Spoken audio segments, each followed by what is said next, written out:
Me voilà donc à Paris pour mon deuxième jour au salon de la photo. Donc hier c'était le samedi, donc j'ai pas pu assister au salon de la photo dès le début des jeudis soirs.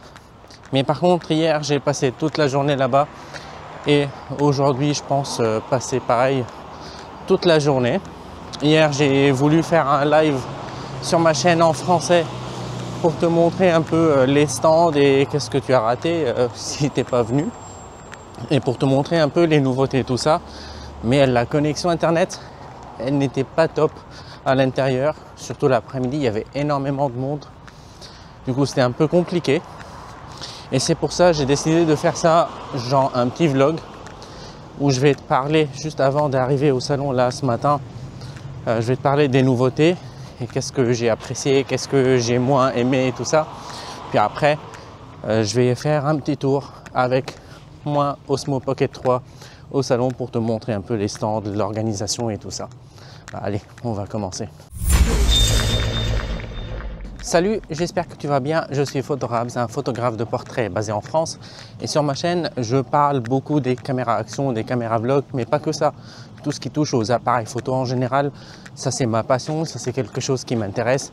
D'ailleurs, je te laisse aller voir ma page Instagram pour voir un peu le type de portrait que je fais.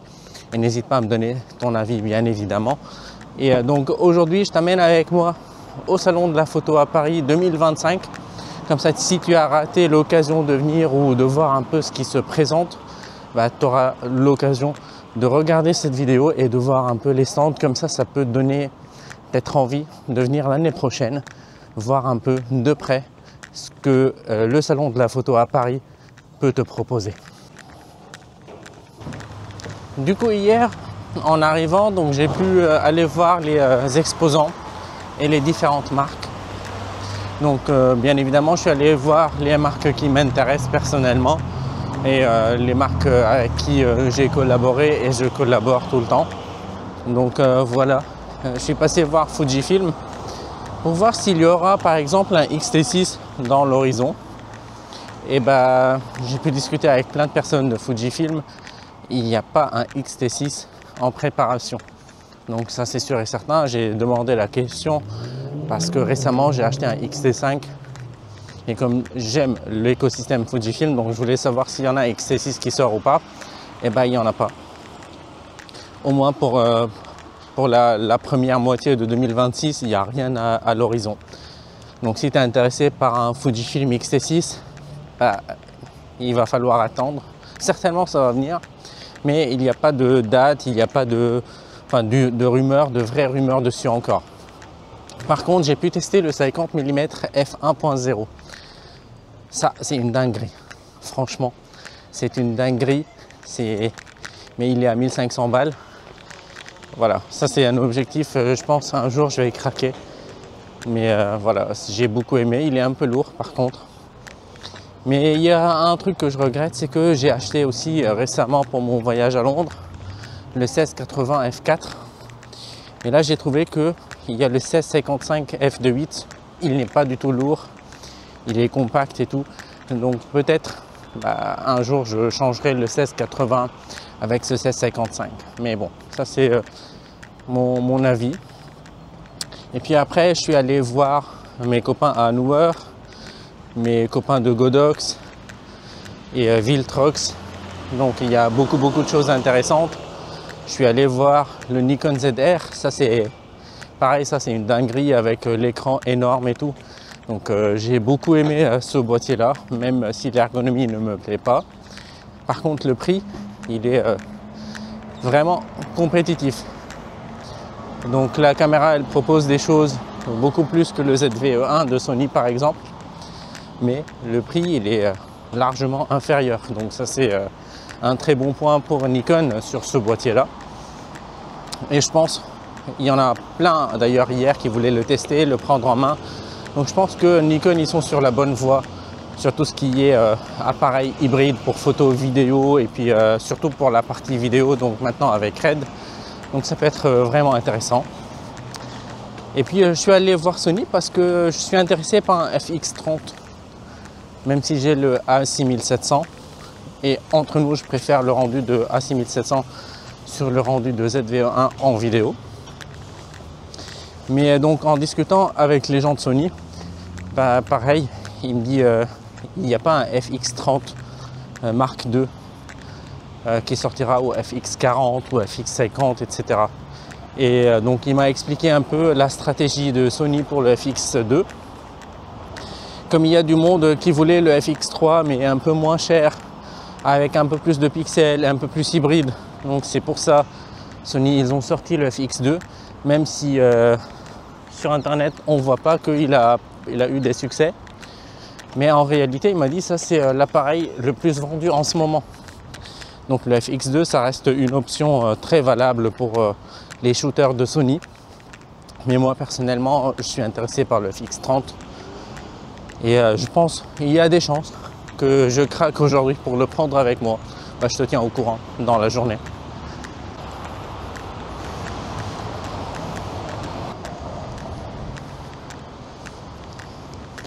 Du côté de Viltrox, au fait, ils vont sortir très prochainement, dans quelques jours, un 56 F1.2. Donc on commence à voir les teasers sur internet. Donc c'est un 56 F1.2 exactement comme celui qu'ils ont. Maintenant, ils vont compléter la série monture E, monture Z et monture X. Donc voilà, comme ça ils ont pour ces trois montures. Ils n'ont pas encore pour Canon, mais je pense que ça viendra avec le temps. J'ai aussi testé chez Sigma le 1740 F1.8 et ça c'est bien. Ça c'est un très bel objectif, surtout pour les vidéastes, parce que tu as le grand angle, tu as le 20 mm, le 24 et tu as le 35 mm. Donc tu as plein de focales super intéressantes. Et voilà, ça c'est des choses qui m'ont vraiment intéressé hier. Après je suis allé voir DJI. Donc ça c'est un sujet qui est toujours intéressant. Donc c'était pas DJI, c'était un revendeur, un distributeur français. Et c'est Studio Sport qui distribue DJI. Donc j'ai pu discuter avec l'équipe. Et ce qui est marrant, c'est que en fait, ils ont un panel, enfin ils présentent quasiment tout le panel, tout le nouveau panel de DJI. Désolé pour le bruit. Donc ils présentent tout le panel de DJI. Mais donc en discutant, etc., j'ai bien compris qu'il y a beaucoup de retours négatifs sur la Osmo 360. Ça c'est d'un point de vue vente, surtout en France. Et de l'autre côté, on a pu discuter un peu de la marque Muse Extra, donc qui est sortie aux États-Unis. Et c'est vraiment DJI, c'est pas une sous-marque, c'est vraiment DJI, mais avec un autre nom, juste une autre façon du firmware. Donc ça justifie un peu les idées que j'avais sur ces produits-là. On ne peut pas les avoir en France, sauf si on les importe des États-Unis, mais ils sont dédiés aux États-Unis à cause de la politique actuelle entre la Chine et les États-Unis. Et puis concernant la Osmo Action 6, eh ben, j'ai sorti quelques infos et quelques rumeurs que j'ai reçues. J'ai pas eu de contradiction dessus de l'équipe, donc ce qui justifie plus ou moins les idées que j'avais reçues et que j'ai pu créer aussi sur la Osmo Action 6. Donc, messieurs, dames, attendez à voir une DJI Action 6. Et ben, il y a deux options qui se présentent. Soit ils cachent encore les informations pour surprendre le public avec le 1 pouce, soit la rumeur de 1 pouce, elle est là, juste comme GoPro, ils ont fait il y a 2 ans, il me semble, 2 ou 3 ans, avec le 1 pouce de GoPro, pour qu'ils puissent donc juste faire le buzz sur Internet. On n'a pas encore des vraies informations et des vraies choses officielles de la marque DJI concernant l'Action 6. Mais je sais pas, j'ai une sensation qu'ils vont passer vraiment au 1 pouce.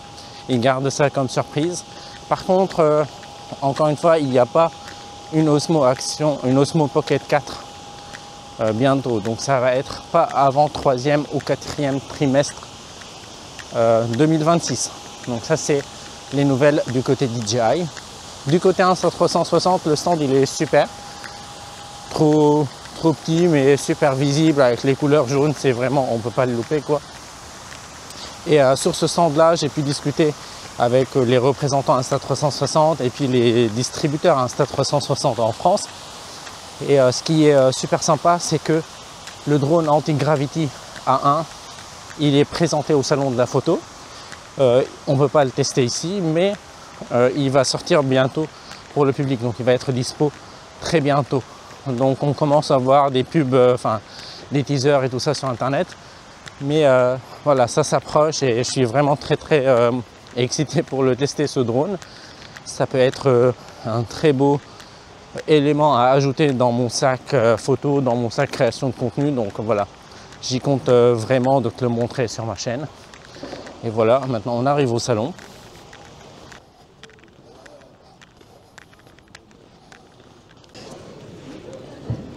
Donc là on est au stand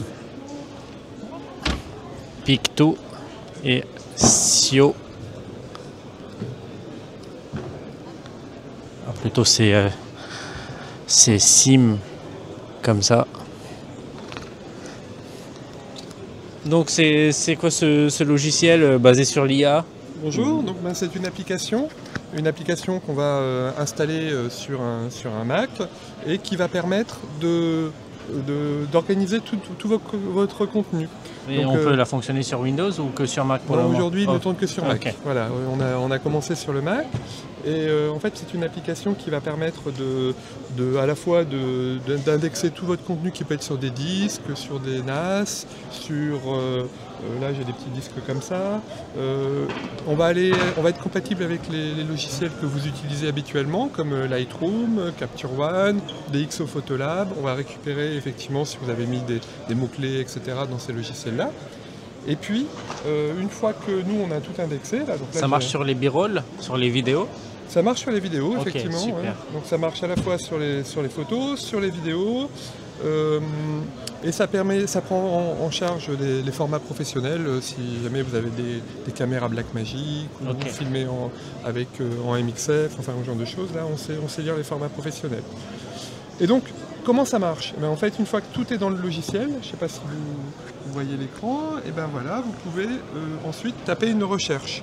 Donc là, je vais rechercher en pouvant décrire simplement le contenu de l'image sans avoir mis aucun tag, sans jamais avoir fait quoi que ce soit. Donc là, si je fais simplement une recherche de chien qui court, voilà, je devrais avoir des chiens qui courent. Je peux préciser, je peux dire, je vais plutôt prendre des chiens noirs. Donc chien noir qui court. Et vous allez avoir les chiens noirs qui courent. Alors l'IA n'est pas à 100% précise, là on voit bien que c'est pas un chien, hein. Enfin on le voit, on le devine, mais bon voilà, donc lui là il n'arrive pas à faire la différence, mais néanmoins, si je précise par exemple, et si j'ai une photo en tête, je peux avoir les chiens qui courent dans la neige par exemple, et vous allez avoir uniquement ces photos-là. Et on a aussi une petite vue ici que j'ai affichée, qui est la timeline, où on voit les différents moments où vous avez des chiens qui courent. Ah ouais. Voilà, donc là c'est l'ensemble de vos photos, hein. Plus le pic est élevé, plus vous avez pris de photos ce jour-là ou ce moment-là. Et puis si je me concentre sur cette période-là, pardon, voilà, hop, je vais pouvoir avoir, ça c'est ces photos qui sont actuellement affichées. Et si je vais avoir des photos un peu plus lointaines où il y a des vidéos ou des choses avec un chien qui court. D'accord, donc moi je trouve c'est super intéressant comme logiciel, mais est-ce que si les disques ne sont pas connectés, parce que moi je fais des sauvegardes sur des disques physiques et je vais mettre en place un NAS bientôt, mais mes disques ne sont pas en permanence connectés et les catalogues Lightroom, j'en ai une centaine je pense. D'accord, très bien. Et est-ce que je peux les synchroniser avec le logiciel hors ligne? Exactement. Donc là, si on zoome sur cette partie-là, ici, on voit qu'on a les catalogues hors ligne et en ligne. Les verts sont en ligne, donc quand ils sont en ligne, il est branché, il est sur mon disque là en fait. Donc je peux aller tout de suite reprendre une photo et voire même l'ouvrir dans Lightroom avec un simple commande E. Là, je fais commande E. Et puis, bon, alors, il ouvre dans son catalogue. Il ouvre le bon catalogue et la bonne image. Ça c'est génial. Et ensuite, ce que vous pouvez faire, c'est que là, ce catalogue-là n'est pas disponible, donc je ne peux pas faire le fameux commande E, mais j'ai quand même les éléments. Et donc, si je veux avoir, admettons, les photos à dominante de vert ici, parce qu'on voit bien qu'il y a des photos vertes, et bien logiquement, en contenu visuel, il me filtre tout le contenu vert de ce catalogue-là. Et je peux savoir c'est dans quel catalogue et dans quel disque par exemple? Bien sûr, oui, vous avez la possibilité de voir que le média, il est dans le disque là, et on a des informations sur donc c'est le disque officiel et le catalogue, il est là. Voilà, donc on a des informations effectivement dessus sur le catalogue Lightroom. Voilà. Ça c'est super intéressant. Et pourquoi on est limité que sur Mac? Parce qu'on a commencé avec Mac. Ouais. Voilà. Mais ça viendra parce que les utilisateurs Windows, oui, alors en fait, on est nombreux quoi. Oui, j'imagine, surtout en France. Alors nous, on a commencé à développer la solution donc il y a maintenant depuis 2020, et la solution a effectivement été d'abord développée sur le Mac. On sait que sur le marché mondial que l'on cherche, il y a quand même 70% des gens qui ont le Mac. En France, c'est pas pareil. En France, c'est plutôt 50-50, voire 60 pour Windows. Mais effectivement, on a commencé comme ça. Et bon, donc il faut bien effectivement avoir une première version. Quand effectivement le logiciel sera extrêmement répandu, on montera une équipe pour le faire sur Windows. Pour l'instant, c'est prévu, mais c'est pas encore démarré. Ok, super. Bon, merci beaucoup. Voilà, ça marche. Merci. Et donc là, c'était le logiciel développé par CYME. Comment Sime. Donc ça, c'est le nom du logiciel, et ça me paraît... Picto, le nom du logiciel. D'accord, ok. Picto, le logiciel, et la société, c'est Sime. Ça me paraît super intéressant. Il faut juste...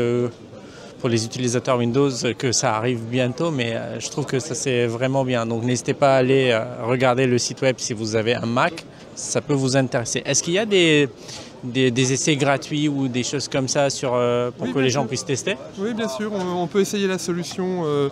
Il y a une version d'essai, donc on peut essayer la solution, il n'y a pas de souci. Et puis on a un support en français très réactif, donc n'hésitez pas aussi, si jamais vous avez des difficultés ou vous n'avez pas assez de temps, etc., de nous envoyer un message, expliquer votre cas, et on s'occupera de vous. Super, voilà. Merci beaucoup, merci. Bonne journée, au revoir. Donc là on va passer à un autre stand. Donc, ça c'est le stand que j'aime bien, donc là il y a Zhiyun, Smallrig, Peak Design. Ce sont des produits que j'utilise toujours. On a aussi Samyang, j'en ai quelques objets. Et ça c'est Eric.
Et là, on passe au stand Insta360.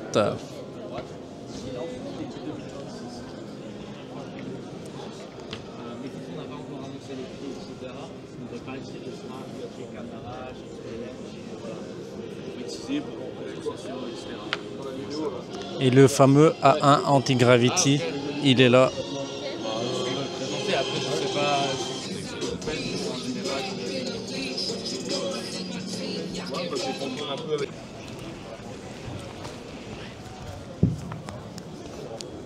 Et là on passe au stand Newer et ça c'est le produit qui m'a tapé à l'œil cette année, un prompteur avec une tablette intégrée. Il est pas mal du tout celui-là.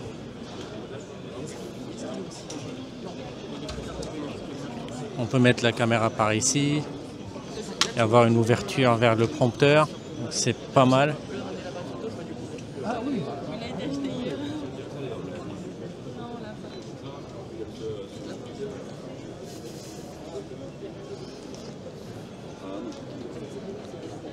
C'est des boutons de réglage. Assombrir, éclaircir, j'ai la lumière sur le bleu. Ce qui m'intéresse aussi personnellement, celui-là c'est un 600 watts, c'est beaucoup trop, mais plutôt celui-là.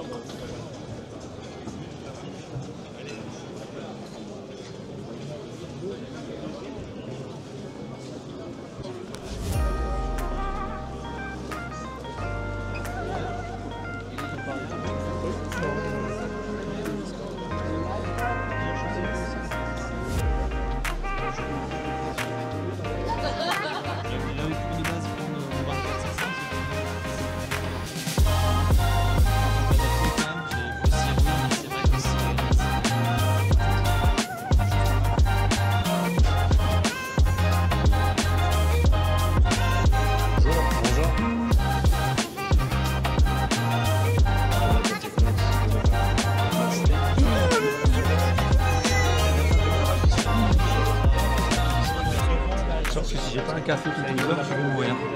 Moi aussi.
préoccupations, d'autres aspects, notamment logistiques, de conditions, on parlait de navettes tout à l'heure. Donc on souhaite aller, on a la capacité d'accueillir 50 000 visiteurs dans de bonnes conditions. Au-delà, c'est pas forcément ce qu'on souhaite. Vous voyez, c'est pas qu'on manque d'ambition, c'est qu'on veut bien accueillir les festivaliers, les 45 000 pour que ce soit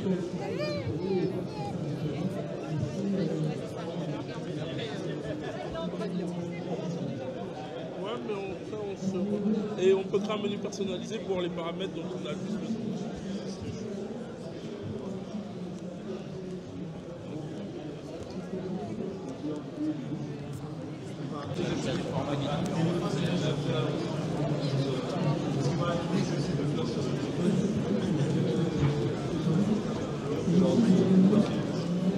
C'est pour ça qu'on peut perdre de choses.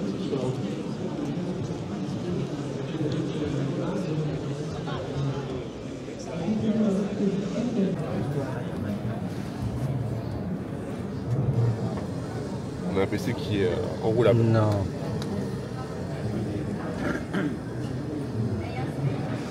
Donc vous avez en fait le PC avec l'écran qui s'enroule ici dans le transistor directement. Donc c'est un écran qui est tout fin. On peut l'enrouler et le dérouler en faisant un simple geste. Ouais. Là si j'enlève la vidéo, vous allez voir. Là si je me mets comme ça, que je mets la main comme ici.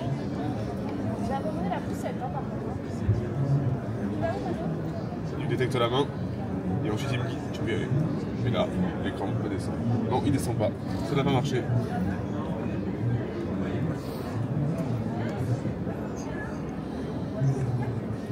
Ouais, on est en vrai contre-jour là. Ouais.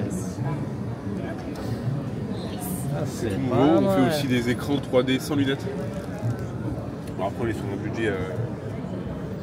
Et qu'est-ce que vous avez pour les créateurs de contenu qui créent leur contenu, faut que ce soit photo ou vidéo, mais en déplacement, quoi, et pas dans un studio. Un Si truc. c'est uniquement photo, on va s'orienter plutôt sur ce produit-là. Ok.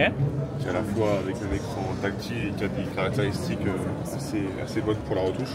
Ok. Après, si c'est vraiment pour faire de la photo et de la vidéo, on va plutôt passer sur le Yoga qui est juste ici. Je regarde. Avec celui-là.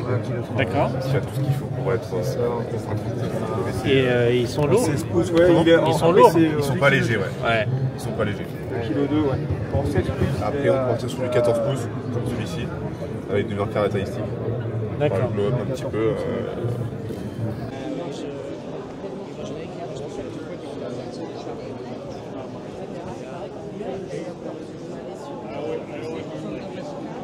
Parce que refaire, c'est Et du coup, j'ai craqué. On va prendre le FX30 à la Fnac.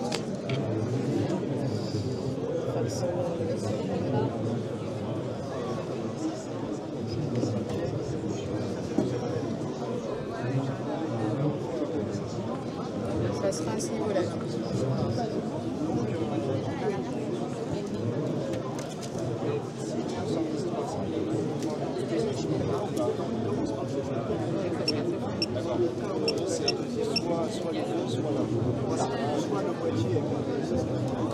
Et voilà.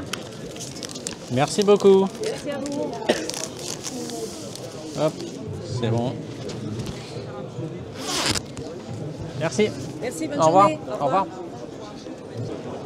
Du coup, j'ai finalement craqué et j'ai pris le FX30 avec un 35 mm 1.8.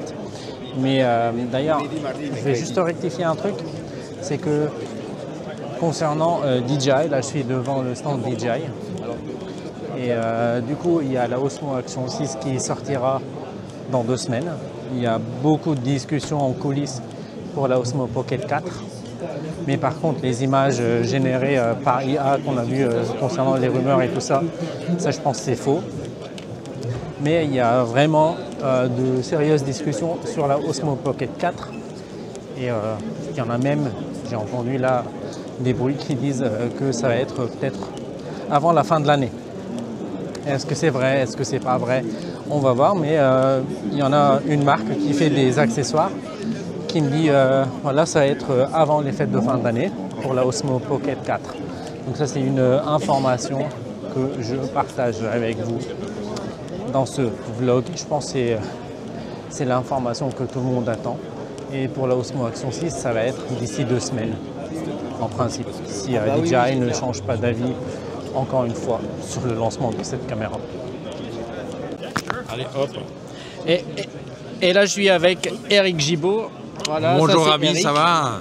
Ouais, super. Alors, comment c'est le salon? Oh ben comme d'habitude, sympa, les gens viennent dire bonjour, toujours des trucs intéressants à voir, c'est sympa. Ouais. Tu sais, aujourd'hui, ce matin, c'est lorsqu'on a discuté un peu, bah, c'est toi qui m'as poussé, sans le vouloir, à aller acheter ce que j'ai pris là en me Ah, racontant. bah, lui il est fou. Après on passe par un influenceur qui vend des trucs, c'est faux. Non, mais franchement, ça c'est Je voulais le Ouais, prendre et ouais, puis ouais. ça c'est sympa. Et Ils t'ont fait un bon prix en plus. ben, grave. Grave. Je te raconte en coulisses comment c'est passé. C'est énorme. Ah ben voilà. Alors voilà, c'était tout pour moi au salon de la photo. J'ai craqué comme je t'ai raconté dans la vidéo, c'était pas prévu. Mais le prix que j'ai eu de la Fnac pour le FX30 et un 35 mm 1.8, il faut pas passer à côté quoi. Et puis j'ai rencontré pas mal de personnes, pas mal de monde. Il y en a beaucoup qui connaissent ma chaîne, ça c'est vraiment encourageant. Pourtant je fais beaucoup de vidéos en anglais sur ma chaîne principale, mais c'est sympa.